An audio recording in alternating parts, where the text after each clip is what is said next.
Hi, everyone. So if you're just joining us, you are here for the Know Your City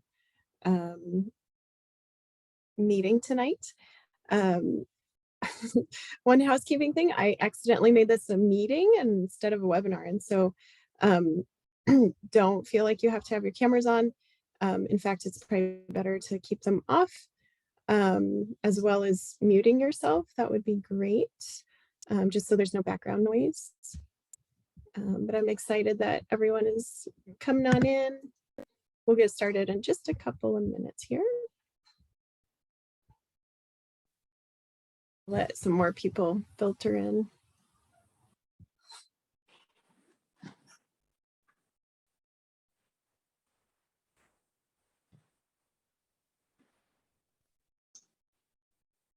All right.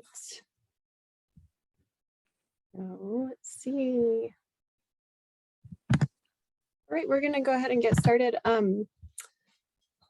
My name is Meg Shiel. I'm an adult services librarian at Old Town Library. I'm really excited that y'all are here, and I'm excited for tonight's program. This is the 8th program, and tonight we have two presenters from Neighborhood Services. We have Kaylee Melendez, and Kaylee is a public engagement specialist for mediation and restorative justice. And Alyssa Stevens is here, and she is a senior public engagement specialist, neighborhood development liaison. So they're both going to talk about two really important, amazing things that is part of neighborhood services, and they'll actually be able to explain sort of that structure a little bit better, because as we were saying earlier, neighborhood services does so many different things. And so, yeah, we're going to learn a lot tonight. This is being recorded, and it will be posted on our library's YouTube channel in the next couple of days. There you will also find a playlist of the other Know Your City programs that we've done since last March. And so, yeah, it's a great place to learn more about our awesome city departments and the cool things they're doing. We have one more program in this series, and that is next month, November 17th. It's the same time, 7 to 8 p.m. And that one is with the Housing Strategic Plan. And so, as you guys are probably aware, we're in a pretty intense moment in Fort Collins for affordable housing. And so we are our guest for that one is going to speak to the updates for the Housing Strategic Plan of Fort Collins. They've been hard at work on that for a while, and so I think that we'll have some great information. But tonight we're going to learn about restorative justice, community mediation, a lot of things. So I'm going to pass it over to Kaylee. Thank you, Kaylee and Alyssa, for being here. If you have questions, go ahead and throw them in the chat, and I can help ask those for you. We'll have time for Q&A after both Kaylee and Alyssa present. But if you have something that comes up in the middle of it, definitely put it in the chat, and we'll get to your questions. All right, so thanks so much, Kaylee and Alyssa.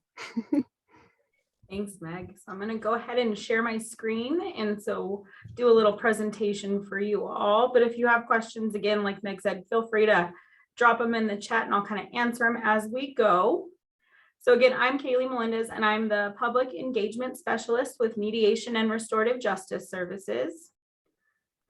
So like Meg said, we are under Neighborhood Services in the city of Fort Collins. We are a city program.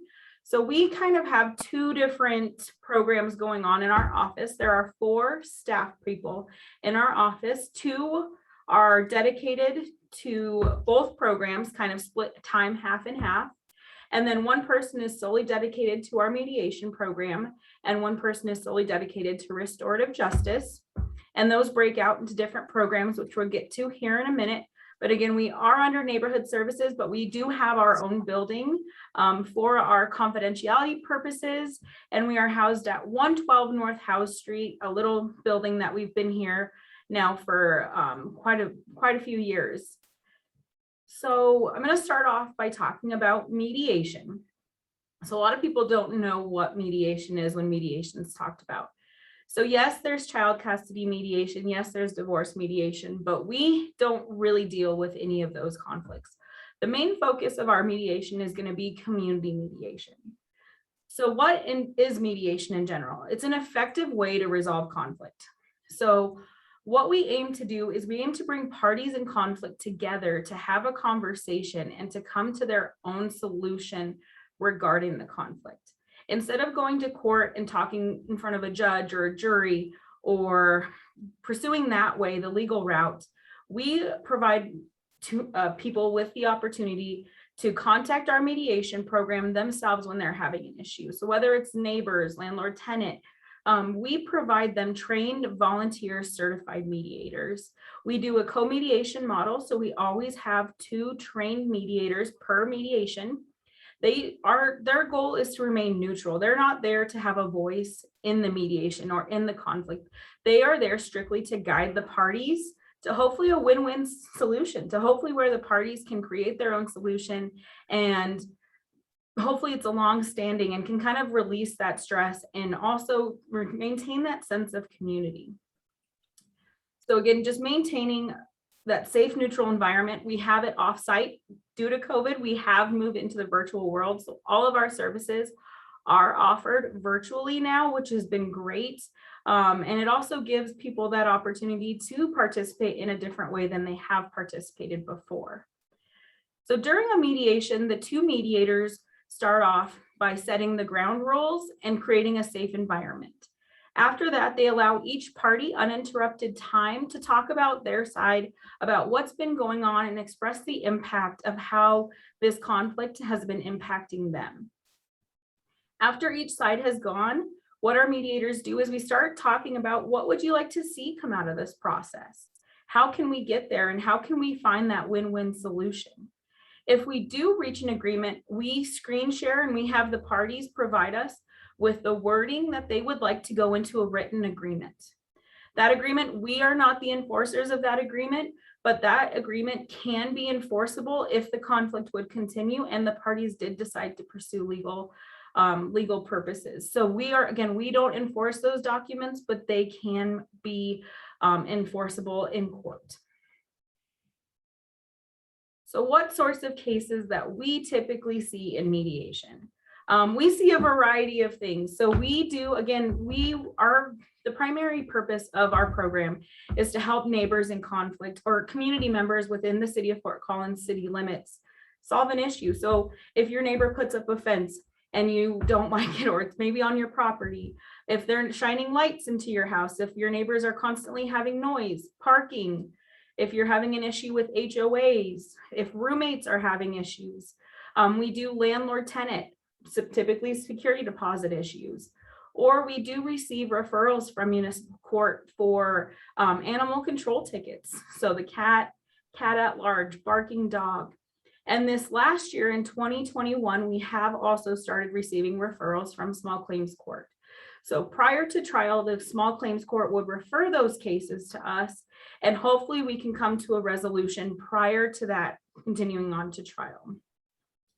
And then the main thing is just neighbors who are in conflict. In this last 2 years since COVID, we've really just seen an increase in stress. And with everybody being home more, practicing safe distancing and just staying home, people are dealing with a lot more stress and a lot more conflict than they were used to before pre-COVID times. And so we're here to help. If you're in conflict, feel free to reach out to us. And another thing we do is connect you to community resources. If we're not the right resource, we're not the ones who are going to tell neighbors, you're not in the right. We are just here to help people communicate. We want to open that door and help neighbors communicate and regain a sense of community if you're struggling. So we can also connect you to the right resources if we're not. And we're also just here to guide through the process and also just talk about conflict. What's healthy conflict? How can you work through your conflict? So again, mediation, it's free and confidential. So that's an amazing thing about our program.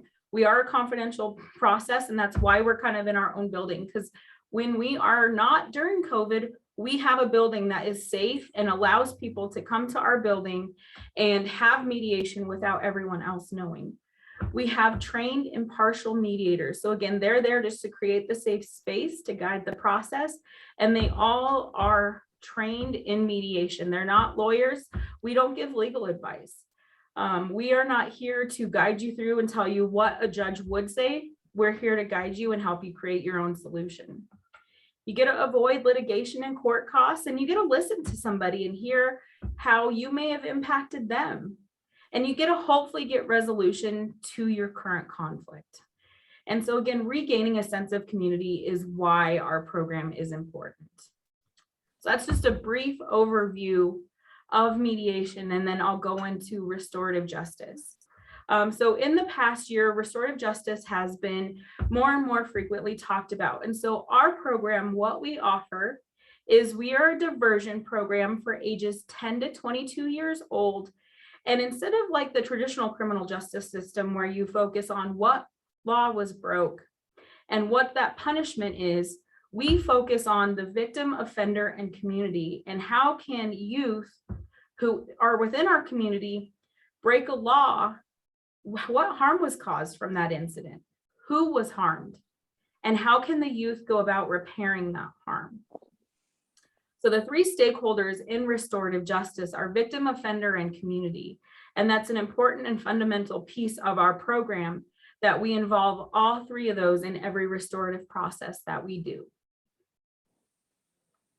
So we get referrals from a variety of agencies. We partner with municipal court, and we take ages 10 to 22. Eligible offenses include everything but about drug and alcohol, sex-related offenses, as well as rape. So we work with youth, and we don't take murder or anything like that right now either, but we take shoplifting, assault, harassment, criminal mischief. We encompass a lot of different instances.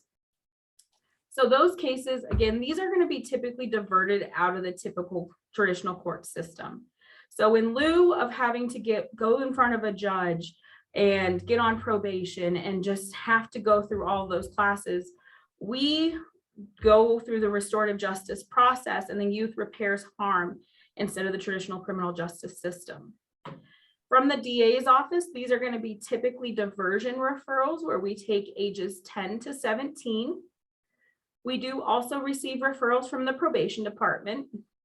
And then we also have a process set up for direct police referrals. So in lieu of a ticket even being written, police officers can refer to us. This happens a lot with the SROs. So when a youth commits an incident and they want to give that youth a second chance, they are able to reach out to us and submit a referral, and the youth can go through the restorative justice process without even having to enter the system at all. One other program that we do is victim requested. So the victim of any crime can contact our office if they are a victim and they live in the city of Fort Collins of any crime, and we can work with the victim to meet their needs through a restorative process. What that looks like is up to the victim and also up to what we're able to do with the offender of their crime. So we can work with the Department of Corrections and other entities to try and have a restorative process put in place. Sometimes it's just getting a letter. Sometimes it's arranging a face-to-face meeting. It just really depends on what that looks like and what the victim's needs are. Again, the victim is a huge piece and stakeholder in restorative justice, and meeting their needs and making sure they feel safe in order to proceed with the restorative justice process. So we have a variety of different programs that we offer youth through our office. The first is our Restore program. So both mediation and restorative justice, actually, we celebrated our 20th anniversary of offering our services to the community of Fort Collins last October. This program is for shoplifting offenses. So this was a group process that was created in our office with shoplifting in mind. Shoplifting was happening so frequently that we decided to make it a group process for youth who are shoplifting, because we involve the merchant community. And instead of them having to come multiple times, we made it a group process on a Saturday morning, that the first thing the youth do when they come to our program is they hear a victim community impact panel, where they're really learning the ripple effect of who's impacted by shoplifting. Then they go through a restorative justice conference and repair harm based on their shoplifting incident. We also have our restorative justice conferencing program. This program is going to be a case-by-case basis and handles a variety of offenses, everything but about shoplifting. So this is where our assault, harassment, criminal mischief, trespassing cases will occur. This is, again, a case-by-case basis. So the first thing we do when we receive these cases is we contact the victim of the crime and ask them if they would like to participate in the restorative justice process. When the victim participates, the youth is required, all youth in restorative justice are asked to take accountability for their incident and really to describe their incident with focusing on what they were thinking and feeling when the incident occurred and who's been impacted. This program is really impactful because they hear from the victim directly about how the victim was impacted and how they felt and what this process looked like for them. And they also repair harm. The victim also has a voice in what the youth is going to do to repair the harm caused by their incident.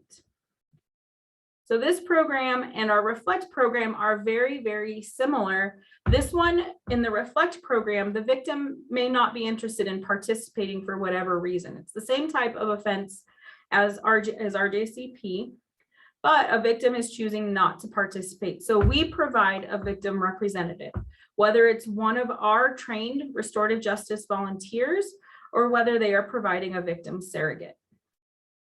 In restorative justice, in that conference, as I described, it starts out with the youth talking about their incident with a focus on what they were thinking and feeling. After they go, the restorative justice facilitator, who's one of our trained volunteers, will have other perspectives speak on how they were impacted. So typically they'll go to the victim or victim representative. Then we involve a community representative to talk about how the larger community is impacted from the incident. We also involve peer community. So it's youth who are around the same age and talk about how they're impacted from them. And then the parents go and talk about how parents are impacted, how they react when they got that phone call, what this experience has been like for them. Then we focus on the positive attributes of the young person who has committed the offense, because in restorative justice, there's a piece called reintegration, where we want this young person to know that this is a second chance for them. They're able to repair the harm caused by the incident. And then all youth going through our programs are required to do at least a minimum of a 20-hour restorative contract where they repair harm to the victim, where they're writing apology letters, where they're doing different work to repair harm to the victim. There's 8 hours of community service, which is repairing harm to the community. And then they also give back to themselves and their family, where they do counseling, where they do apology letters to parents, where they're doing extra chores at home. Restorative justice contracts look different for each youth. It's not a one-track thing, and that's what's super unique about restorative justice. So in the last year, our program has the need for our programs have increased. In mediation, especially as I mentioned earlier, with the stress of COVID and being home and just all the constant changes that we're going through, mediation has increased dramatically. So it's a great service. We have amazing volunteers who are there and they hang in there and help people get to resolution to their conflict.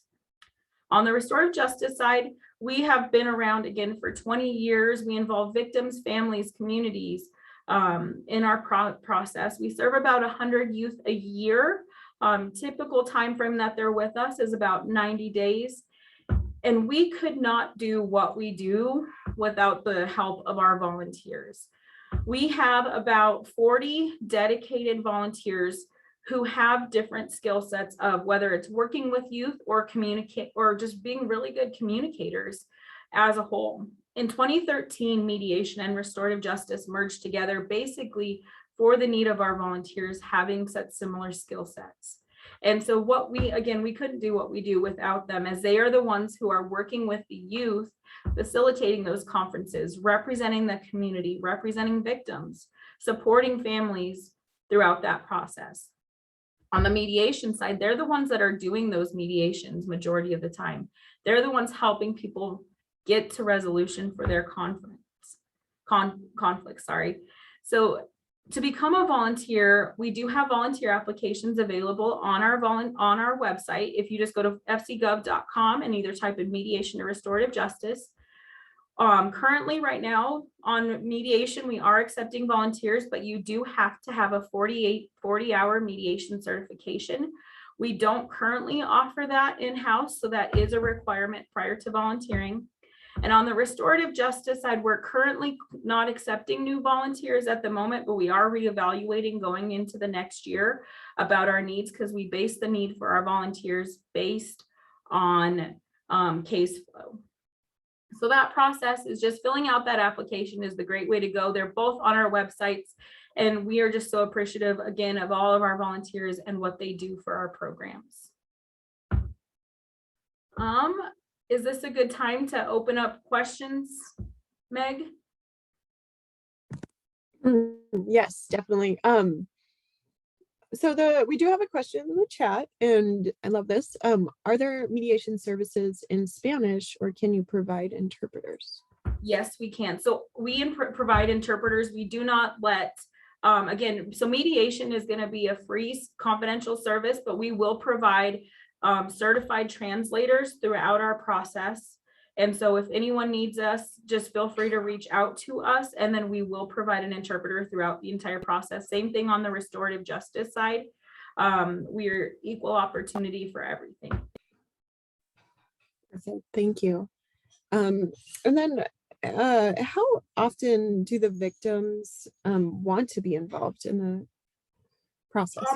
Yeah, that's a great question. So actually, sometimes the victims see it as a healing process for them as well, to be able to sit across from their offender, because typically sometimes they don't even know how old they are, what they look like. And so a lot of our victims, it goes and flows, because sometimes the victim is another youth.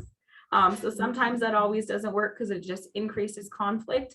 I don't have the specific numbers, but I would say our Reflect program, especially in this last year, Reflect is more often than not of RJCP, but all of our victims that do participate are extremely happy with their restorative process. And we do have stories of the past where the offender has actually done community service and worked at the youth's house, or worked at the victim's house, like helping them with their yard work or repairing harm in a different way. Yeah, that's really great. It kind of reminds me of the Rwanda, the stuff that happened in Rwanda, you know. Yeah, I'm sure you guys think about that all the time. There is another question. Are victims still eligible for compensation when going through this process? Since comp usually requires a law enforcement report. Yeah, so what we would do is we would hope that you would have been contacted by a victim advocate. So depending, we work with the victim advocate at the DA's office and Fort Collins Police Services. Their victim advocates are aware of our program as well. So we typically don't like to deal with that sort of stuff, but we want to meet the needs. So if you reach out to our office, we can work with you on meeting needs and working with victim advocates as well to make sure that compensation piece is taken care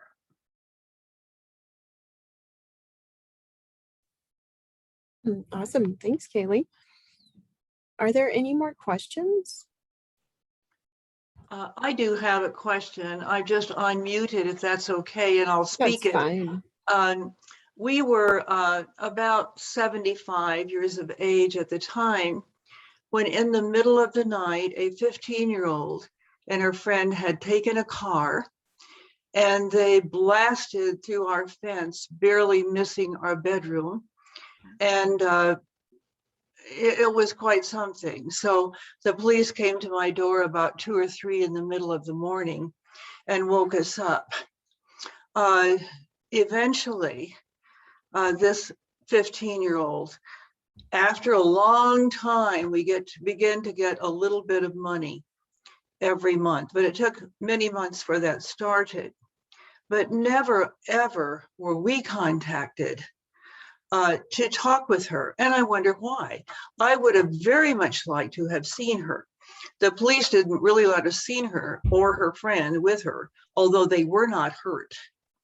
But we never had the opportunity. I wanted them to come over and clean up the mess. It was a horrible mess.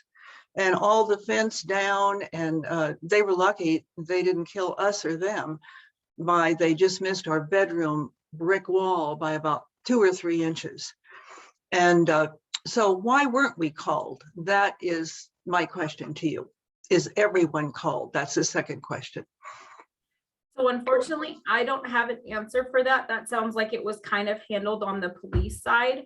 So it depends, and not every youth is eligible for our program. Typically, we only have first-time offenders. So if they go through a process to really see if they're going to meet our eligibility, wherever their ticket was written. So if it was written in the DA's office, if they weren't first-time offenders, if they had a lot of other external stuff going on, whether it's drug and alcohol use, some family issues, that all depends on if they get referred to our program. And then we do a screening process where we even see if the youth is eligible for restorative justice. What we look for when we see if they're eligible is we make sure they haven't gone through our programs before. We want them to be accountable for their incident. We want them to they don't have to understand see the victim side, but we want them to start understanding I wasn't the only one impacted and my decisions impacted other people. So unfortunately, I don't have an answer about why you weren't contacted. I don't know. And again, not all cases between the ages of 10 and 22 get referred to our program. Thank you. Yes, I'm sorry to hear about that though. But you can always if you were contacted by a victim advocate, that's always a great avenue as well. I have a question as well.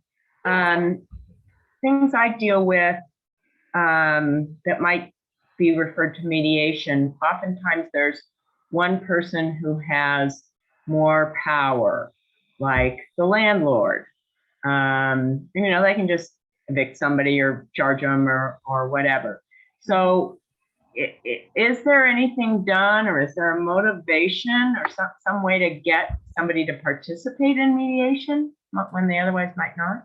Yeah, so mediation is a voluntary process. So both parties involved in the conflict do have to be willing to sit down. And that's kind of what's been nice about the virtual environment, is parties are more willing to do virtual than sitting face to face. And our goal is to remain neutral. So what we always tell everybody, this is an off-site opportunity. Instead of pursuing and instead of the conflict arising, we always try and tell people, because if one party calls us, so say the tenant contacts us and says, I really want to do mediation, we send an invitation, whether it's via mail or email, to the other party. And then we hope to talk to them and explain what the process and explain the benefits. And then during that process, our mediators are trained to kind of watch those built-in power imbalances and try and hope to kind of keep everybody neutral and just keep working towards resolving that conflict as much as we can with the skill set that we are trained with. Okay, and then I guess the other one's similar but related, and maybe the process is the same, that when you have somebody who is experiencing something that's disruptive, like the neighbor that's not making the noise, and then the neighbor that doesn't have the pet, in terms of getting them to mediation, is it, you think, well, maybe it's that either you do this or somebody calls animal control or somebody calls the police with the noise, or is it just the same process that the person experiencing the inconvenience of the disruption contacts you and then you contact the other person? It depends depending, like if the conflict has escalated, sometimes we are contacted by police and are like, and they ask us to reach out, or they tell the parties in conflict to reach out to us. We do get municipal tickets for animal control. So if there is a ticket written, it can be a deferred prosecution. So if parties participate in mediation and come to an agreement, they don't have to proceed with that full court date and trial. So we reach out to them, and it is a strictly voluntary process. And sometimes we just kind of really try and talk about as much as we can the benefits, because whether you're the one causing the stress, there's always some sort of stress, and nobody wants to feel stressed in their own home. And that's our just goal, is to try and alleviate that as any way possible. And unfortunately, sometimes talking about conflict, it's not fun, but it works when you're able to do that. So as much as we can, we just try and talk about the benefits, just because our process is voluntary. Thank you. Yeah. Some questions, everyone. Do we have any more for Kaylee? And you'll have a chance again at the end, but it might be a good time to switch over to Alyssa. Thank you, Kaylee. Yeah, thank you, Kaylee. All right, give me just a moment to go ahead and get my screen shared. Famous words of our time. All right, Meg, can you give me a thumbs up that you can see this? Awesome, thank you. So my name is Alyssa Stevens. I'm the Neighborhood Development Liaison for the City of Fort Collins, and I'm going to be talking just a little bit about some of the intersections between neighborhood services and development review, and really kind of layering in some of these conversations about growth and development as a potential source of conflict in our neighborhoods, and the work that we're really trying to do to be proactive about some of these conversations, and to weave equity into the work that we do as far as community engagement for development review.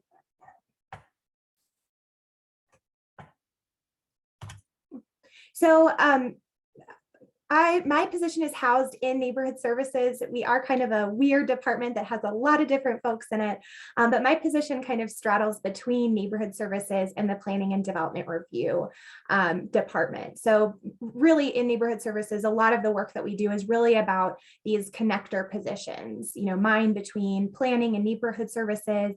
There's a CSU and community liaison. And really the goal is to have someone you can call, to have a friend in the city, and to really be able to meet people where they are. And that's incredibly important when we think about development, because really that is one of the most place-specific things that happens in our community.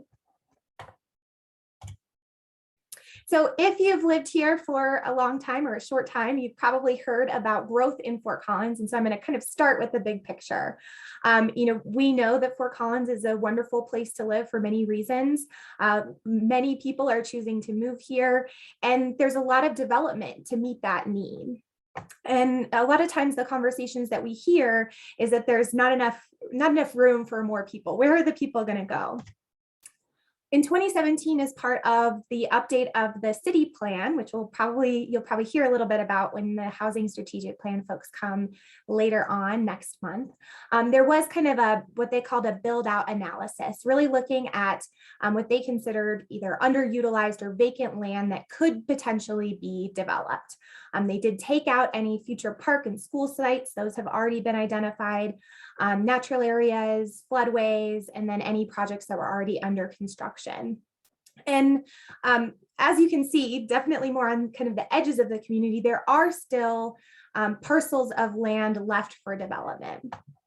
So really, this is kind of the big picture, saying big picture in our city, we know that growth is going to happen. There are vacant parcels, there are people coming, we have a huge, incredible need for housing. And that's really,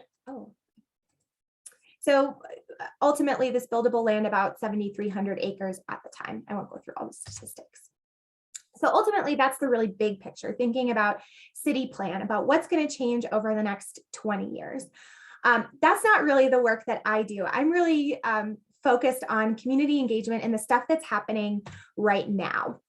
if you look at the planning process in the city, things like city plans and our sub-area plans are super big picture. You know, they do have a piece, they're in that long range planning category. And so they're not going to change very often. But every single month, every year, we have tons of projects that are going through what's called the development review process to either develop or redevelop an individual parcel or maybe a group of parcels into something. And that's the thing that really touches a lot of people's lives, is when the parcel next to their house that's been vacant for years is suddenly potentially going to be developed into townhomes, or the redevelopment of stores or businesses in our community. And so there are opportunities for community engagement and influence kind of throughout this process, and I'll talk a little bit more about that, but we'll really be focusing on this kind of development review aspect and some of those more specific projects that we see as a city. So what is development review? It's really meant to be a process that prioritizes safety and welfare primarily, to really review plans and look at, are we seeing high quality, consistent design from different developers from different places? Are people protecting our environmental resources?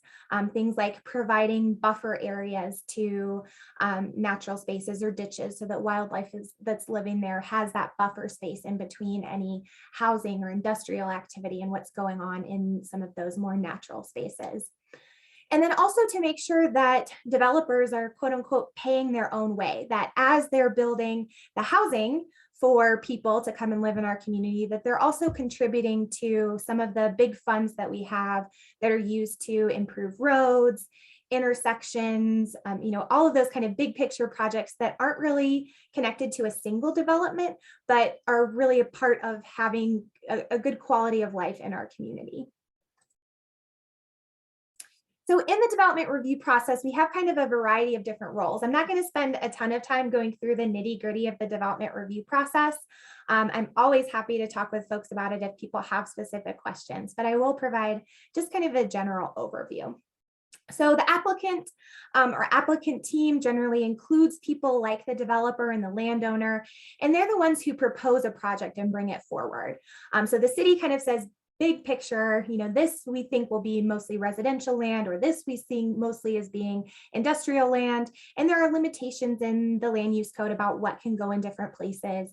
But the city doesn't get to determine exactly what goes on a particular piece of land. The applicants really start that process by bringing forward a proposal. They're required to present that project to the neighbors, and we'll talk a little bit about that neighborhood meeting in just a minute, submit and revise their plans, and ultimately present their project to decision makers. As community members, the City of Fort Collins really prioritizes this community feedback and recognizes that projects are better when there's actual community engagement and involvement. So one of the first steps in the review process is to get community feedback so that neighbors have a chance to ask questions, highlight any areas of concern or potential negative impact, and ultimately get the chance to, you know, bring their concerns all the way to the Planning and Zoning Commission, no longer board. As a neighborhood development liaison, I'm really in the position to support resident participation. And so I am not an advocate for any particular project or for what any one particular neighbor wants, like Kaylee and the restorative justice folks. My position is value neutral, but it's really to make sure that residents have all the information that they need to be able to advocate for themselves in the development review process and talk about the things that they value and care about as a project goes through the review process. In addition to myself, I'm just one me, there's a lot of city review staff who review projects along those guidelines that I mentioned in the land use code, looking for standards related to, as I mentioned, things like buffers, parking requirements, building heights, all of those really detailed specific pieces. And so again, I'm kind of acting as that bridge for community members to be able to boil down some of that information and help folks ask questions and get information when they're looking for it. So again, I'm not going to go through all of this. It'll be in the YouTube thing, so you can pause it at this point and you can look at all of this if you're interested in reading this very specifically. Big picture, the development review process is pretty complicated and can take a good chunk of time depending on what type of project that we're talking about. The first step for most applicants is a conceptual review where they meet with staff, bring forward kind of, people call them back of the napkin sketches to say, hey, this is kind of what we're thinking. What are the standards that we should know about? What type of early feedback do you have? Before any actual application documents are submitted, again, most, depending on the type of project, a lot of projects require a neighborhood meeting. And again, that's where neighbors get the opportunity to sit down directly with developers and with city staff to learn what they can about where plans are standing at the moment and provide that feedback.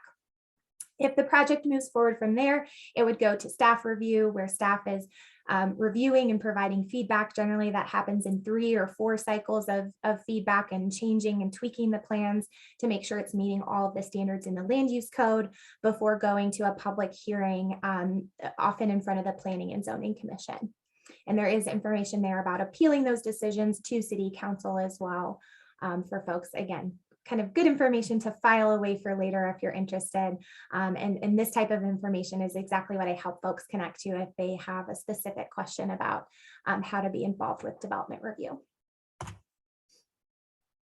So as I mentioned, those neighborhood meetings are really kind of a unique space. Most of what happens in the development review process is really between staff and applicant teams. And it's very technical, very focused on, sidewalk widths and buffer lengths and a lot of these very kind of technical pieces, which is great if folks are interested in that. But for most folks, you really want to see those bigger picture plans, and those neighborhood meetings are that opportunity to communicate directly with applicants and share any concerns, as well as let city staff know what the concerns of the community are so that they can keep those in mind as they're reviewing any potential proposals. So how do we let folks know about neighborhood meetings and ways to participate in the development review process? You may have seen the big yellow sign that says either development neighborhood meeting or development proposal under review. The goal of the big yellow sign was to be very eye-catching, but I think often we have so many of them around town that people tend to just kind of let them flow by as they're driving or walking or whatever the case might be. So those signs are posted on the property with a project number. That's those red numbers that you see on the screen, 54, and a phone number, so that you can look up that information and learn more about the project. So that's one of the ways that we provide information. We also have a neighborhood meeting invitation that goes out through the mail to property owners within either an 800-foot or 1,000-foot radius, again, depending on the type of project. Right now that does go to homeowners, not to renters. And so it's just based on what's in the Larimer County Assessor's office, not necessarily who's currently occupying the house. We have a variety of different websites that we update and provide information on, and a weekly development review newsletter. So for folks who are really interested in knowing about all the neighborhood meetings and really keeping a pulse of what's going on with development in the community, we have that.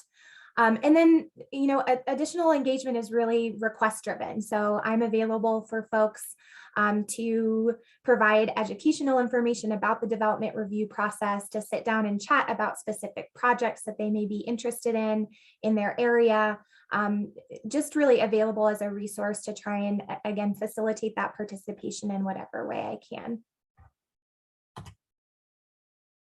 So I included this because this is from 2000 to 2017, and so it's not necessarily a super current map of where development is, but I think it still has some trends that hold true here. And really, I think the most the kind of key point here was that a lot of that new development is really occurring at what they call the periphery of the community. So if we think about Fort Collins and where that buildable land is, it's largely on the edges of our community. And that really can set folks up for conflict, as I mentioned, because these are folks who maybe moved into an area specifically because it was quiet or because there was empty space and open land around them. And now after a number of years of being used to that being an empty parcel of land, maybe being used to being able to walk your dog on that, or view wildlife that visit that area, that the property owner now wants to bring forward development. And so that again can really be a source of conflict. So what are the concerns that we hear from neighbors? I'm sure it won't surprise you that traffic is one of the major considerations that we hear anytime a new project comes forward. Just concern about delays caused by having additional cars on the road. Things like building height and the potential for new projects to block someone's views of the foothills or of nearby natural spaces, of density, so the number of people in a given area and how close or far those houses are from each other. And then, of course, environmental resources. Nature has a tendency to find a way. And so a lot of these empty parcels of land do have wildlife living on it and have for a number of years. And so that tends to be a pretty large concern as well. My focus is really on some of those opportunities for what I call dialogue and co-creation. And so some of that is facilitating some tough conversations about growth and maybe about trade-offs. What does it look like for our community if we are, leaving some larger open spaces, but then creating some houses that are a little bit closer together or more dense. Sometimes it's helping people provide specific and actionable feedback to developers about how they would like to see projects improved. What are the things that could be better about a specific proposal? And then, of course, supporting community collaboration with developers in whatever way I can, whether that's through meetings, through me acting as kind of that liaison or that kind of pass through of information to them. Something else that I think is really important and something that we're thinking about a lot is really, in addition to this, the ways that we kind of center equity in these future conversations. As I mentioned, one of the kind of shortfalls of our current system is that those letters do go to property owners. And so if someone is renting a home, that letter doesn't go to the home itself, it goes to property owners. And so that's something that we're really thinking about is what are the ways that we can diversify our communication channels so that we're not only getting property owners, but really involving all of the residents in that area to talk about the potential impacts, but then also thinking about what are the future residents of a particular project want to see in that area, in addition to thinking about some of the impacts. The other piece of that is improving language access. We have been using virtual interpretation and translation services for some, not all of our meetings, and that's something that we definitely like to improve on in the future to make sure that everyone in our community is able to provide their feedback on development proposals. I have one more slide that's not going. Come on, okay.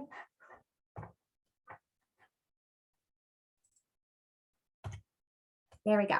All right, so one final thing to highlight, just a really cool thing that we're working on. Did I accidentally just do something to my share? No. Is neighborhood action planning. And so this is an opportunity for neighbors to proactively designate their priorities for development and change in their area, rather than the current system, which, while it does prioritize community engagement, is still a relatively reactive model. The developer brings forward a proposal and neighbors say, I like this part, I don't like this part, or whatever that conversation looks like. And so neighborhood action planning is really about building community within neighborhoods, encouraging conversations about growth, development, and change and what that might look like. And the goal is really to help neighbors create a shared vision for the future of their neighborhood. This is something that's in progress for Northeast Fort Collins, which is definitely an area that has a lot of that open developable land and is really anticipating a lot of changes in the future. And so I look forward to being able to report back on the success of that neighborhood action planning effort in the future. But I think that is my high level overview of community engagement and development review. So I'll put my email up so folks can see that, write it down, take a picture, whatever that looks like, and I will go ahead and open it up to questions. All right, thanks, Alyssa, so much for all that information. Let's see. So if anyone has a question, please put it in the chat. I was wondering how many, this might not be something you can answer, I don't know. How many development projects are going on, like on average at the same time throughout the city? That is a great question. I do not have that information in the top of my head, but I can say that the city manager has a monthly report, and that has numbers in it of how many active projects are going at any one given time. I will say from when we think about kind of a pipeline, so obviously we have way more projects that are early in the stages, and some of them kind of trickle off and don't make it through the process as it goes. So we generally have 2 to 3 conceptual reviews, I guess I should say, per month, because there's about 8 or 9 conceptual reviews that happen every single month for new projects. So that's a huge number of projects kind of coming in and as a potential. We see probably 3 to 5 neighborhood meetings every single month for potential new projects. And then, it kind of enters the review process, and that's really where things can be pretty variable as far as how long things take. Simpler projects may take as little as 3 to 4 months, while longer projects can take 9 months to 2 years before they actually go to the Planning and Zoning Commission or to whoever for their decision. So that wasn't a direct answer to your question, but hopefully that helps kind of give a picture. It does, yeah. And I was just wondering too, just the scope of, I think we're all as citizens pretty aware that Fort Collins is developing quite a bit. So, and seemingly much faster than in years prior. So I was just wondering how much busier it is. But and then I guess I had another question too. Do you deal with both residential and business development, or is this all just residential? So I work largely with residential development just because there are some extra requirements for large projects, and in particular for large residential projects that require that extra level of community engagement. So not every project requires a neighborhood meeting. For things, I'm trying to think of something that would be a little bit smaller, that wouldn't necessarily require a full neighborhood meeting. And my mind is blanking right now, but some of the smaller business projects, there's a new bank being built on the corner of Prospect and College. And so that project, a small bank project, did not require a neighborhood meeting and was kind of a smaller, less complex process. Things like Montava, the Montava project, or even over at Mulberry and Greenfields out close to Mosaic. They're talking about some pretty large developments out there. And so those projects are generally the ones that kind of trigger that extra level of community engagement because they have a larger impact on the surrounding neighbors than a new bank might. Yeah, perfect. Or like where, because I think where you're talking about the bank, there was a business there already. So it's kind of just like a new business sort of deal. Yeah. Okay. Well, that's really interesting. All right. I could keep asking questions, but I won't. I think we're getting close to time anyway. Does anyone in the group have a question for Alyssa or for Kaylee?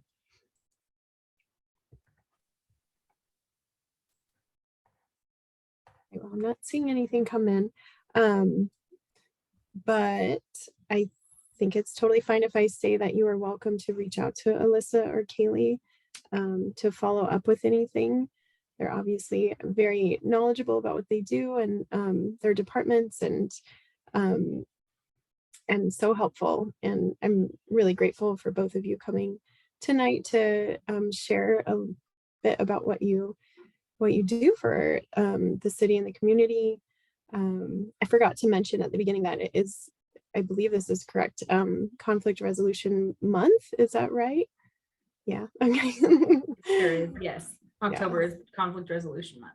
Yeah. So good timing all around. All right. Well, this will be posted to our YouTube channel for Poudre River Libraries in a couple days, and you can review anything or reach out to Alyssa, Kaylee, or myself if you have questions, want to follow up. And I hope I see you at the November 17th Know Your City program with the Housing Strategic Plan. And then just one final thank you to Alyssa and Kaylee. You guys are great. Thanks so much. Great. Thank Everyone you. have a good night. Yeah, thanks. Bye. Bye-bye.